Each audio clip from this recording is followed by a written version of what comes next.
y a 10 ans, dans cette station-service-là, on inaugurait un nouveau type de carburant, le E85, un carburant composé à 85% d'éthanol. Depuis 10 ans se sont passés, l'énergie s'est quelque peu développée, elle risque de prendre un nouvel essor dans les mois à venir.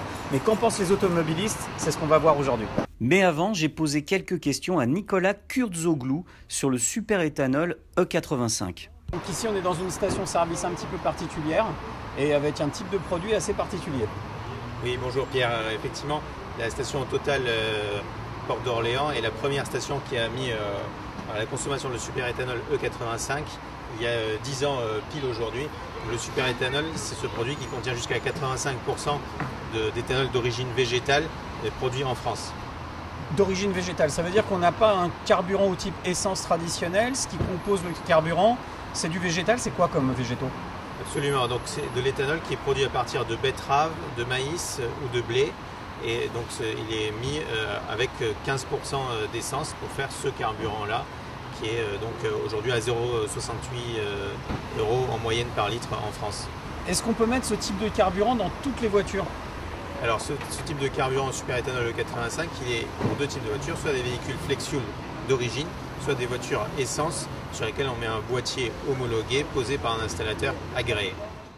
Pourquoi le choix du super-éthanol? C'est économique, c'est écologique. Comment vous avez fait le choix de venir dessus? Quelqu'un vous en a parlé?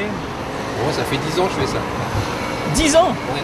10 ans, la première j'ai fait 270 000 km, dont 190 000 éthanol. La deuxième 135 000, la troisième 135 000 et là j'en suis à 120 000 chez l'éthanol. Jamais de soucis? Jamais de soucis. Le prix, le côté également environnemental. Et voilà, essentiellement ça permet d'avoir une voiture plutôt confortable et de circuler à un prix raisonnable. Ça fait longtemps que vous roulez avec ce type de carburant? Ça fait 1 an. Contente? Ravi. Grosso modo, sur le prix en coût de revient, vous avez vu une vraie différence? C'est partagé par 2 par rapport à un 4x4 essence. Ah oui, donc là, oui, parce qu'on est quand même sur un produit à la base qui consomme quand même beaucoup. Voilà, qui consomme beaucoup et en fait, on consomme un petit peu plus avec du bioéthanol, donc ça, il ne faut pas l'oublier. Mais malgré tout, ça fait quand même un coût d'utilisation qui est 2 fois moins élevé. Cyril, vous roulez au super-éthanol dans une moto-taxi, j'ai l'impression. Voilà, c'est ça, moto-taxi. J'ai un boîtier, on fait monter des boîtiers et on peut rouler au bioéthanol. Ah, vous avez mis un boîtier à l'intérieur, donc c'est un calculateur en fait pour... Voilà, au niveau de l'injection.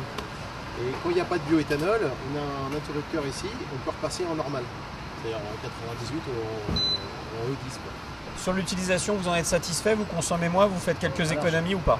Je consomme plus, mais le plein me coûte moins cher. Donc un plein, en gros, ça va me coûter au plus cher 17 €. Au normal, ça me coûte 35 €. Je vais faire un peu moins de kilomètres, mais en plus, je récupère la TVA dessus. Et même sans récupération de la TVA, je suppose que de toute façon... je suis gagnant à 100%. Donc vous croisez un motard demain, il pense à mettre un petit boîtier pour adapter du bioéthanol, vous lui répondez quoi? Alors, ça dépend déjà de sa machine, il faut qu'il se renseigne, parce que ça ne peut pas être adapté à toutes les machines. Et après, s'il peut le faire, autant qu'il se lance et il fera des économies. Vous savez? Moi, pour mon travail, c'est 10 sur 10. Bon, satisfait alors. Ah, nickel. Je mets 10 à 10 sur 10 et particulièrement quand je vais en Normandie, c'est 12 sur 10. Vous faites beaucoup de routes? Oui, je fais beaucoup de routes. Ça vaut bien un 8 parce que justement il y a le côté consommation trop important. Quoi. Donc oui, on consomme un petit peu plus souvent, donc vous passez plus souvent ici. Plus, mais puis en plus, nous en tant que professionnels, on récupère la TVA. Incontestablement des économies pour tout le monde, incontestablement une satisfaction générale. Bref, on a l'impression que c'est du tout gagnant et que l'arrivée des boîtiers qui vont se multiplier sur les routes de France risque clairement de doper ce nouveau système de carburant, ce nouveau type de carburant qui permet de réaliser des économies et en plus tout ça de manière écologique, tout y est.